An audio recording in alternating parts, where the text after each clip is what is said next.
इस कहानी में उत्तर प्रदेश के एटा जिले की दुखद घटना का जिक्र है। सोनेलाल को सुबह सुबह एक फोन आता है जिसमें उसकी बेटी शशि की आग में झुलसने से मौत की सूचना दी जाती है। खबर सुनते ही सोनेलाल और उसकी पत्नी सावित्री का दिल टूट जाता है।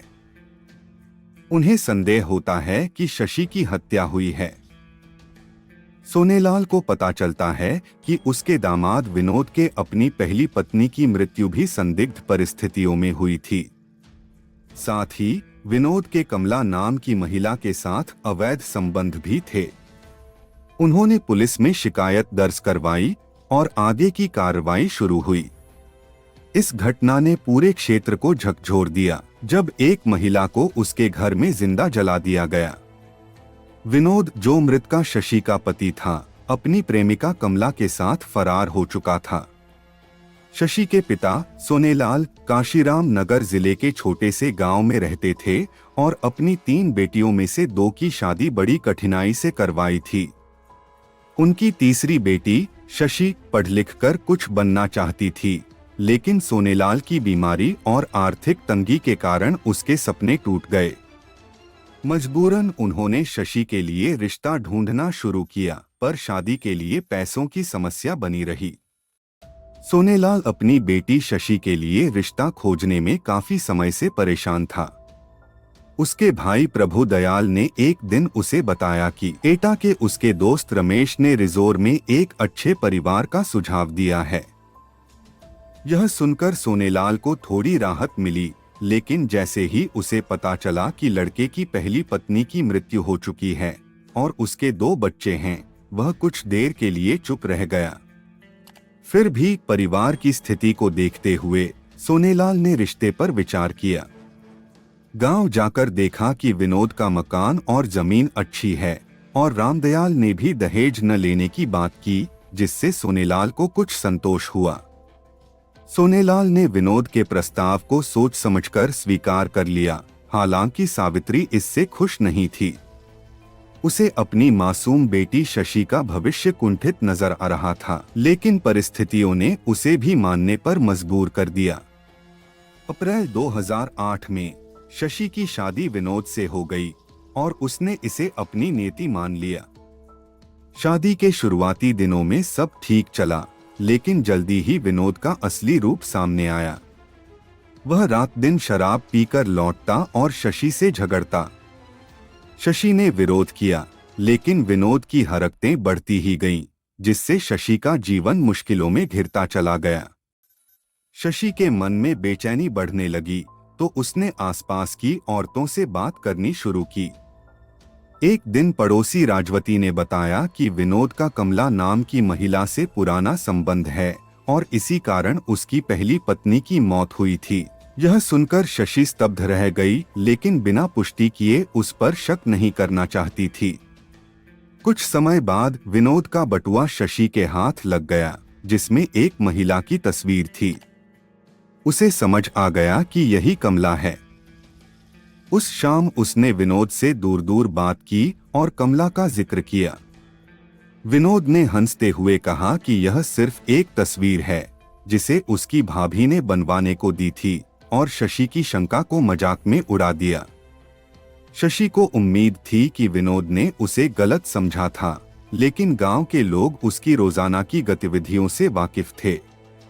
विनोद अक्सर काम के बहाने कमला की दुकान पर रुकता और गांव में उनके संबंधों की चर्चा आम थी। एक शाम जब विनोद काम से लौटा तो कमला उसके घर आ पहुंची और उसे अपने घर चलने को कहा।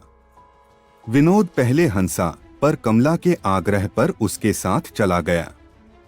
यह देख शशि का गुस्सा फूट पड़ा। थोड़ी देर बाद जैसे ही रामदयाल घर आए, शशि ने सब कुछ उनसे कह डाला। विनोद के बर्ताव को लेकर उसकी नाराजगी खुलकर सामने आ गई। शशि के सब्र का बांध टूट चुका था। उसने ससुर रामदयाल से विनोद की हरकतों की शिकायत की, लेकिन रामदयाल ने उसे ही समझाने की कोशिश की।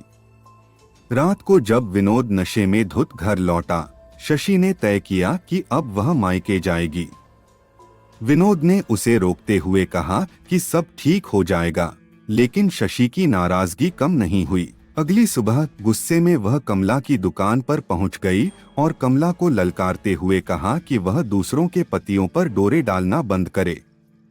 लोगों की भीड़ में कमला झेंप गई, लेकिन उसने शशि को पलटकर जवाब दिया, जिससे दोनों के बीच तीखी नोकझोंक हो गई। शशि और कमला के बीच का तनाव चरम पर पहुंच गया। कमला ने शशि को चेतावनी दी कि उसका भी हश्र पुष्पा जैसा ही होगा और इस अपमान का बदला लेने की ठान ली। दरअसल कमला का जीवन उसके पति के विकलांग होने के बाद बिखरने लगा था। इस खालीपन और अकेलेपन ने उसे गलत राह पर धकेल दिया।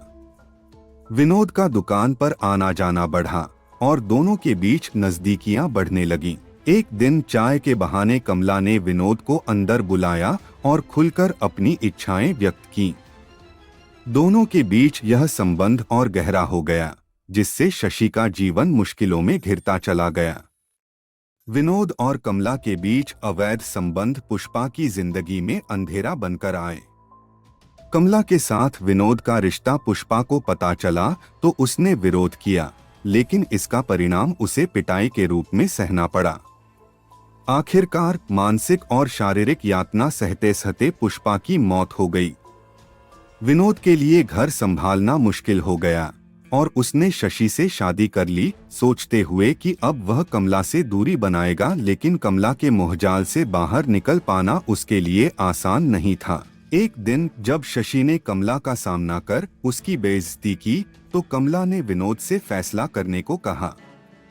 विनोद ने कमला से वादा किया कि वह शशि को संभाल लेगा, लेकिन घर पहुंचने पर जब उसने शशि से सवाल किया तो शशि ने साफ कह दिया कि वह कमला को बर्दाश्त नहीं करेगी और मायके जाने की धमकी दी। शशि का गुस्सा ठंडा होगा, इस उम्मीद में विनोद उसे मनाने की कोशिश कर रहा था।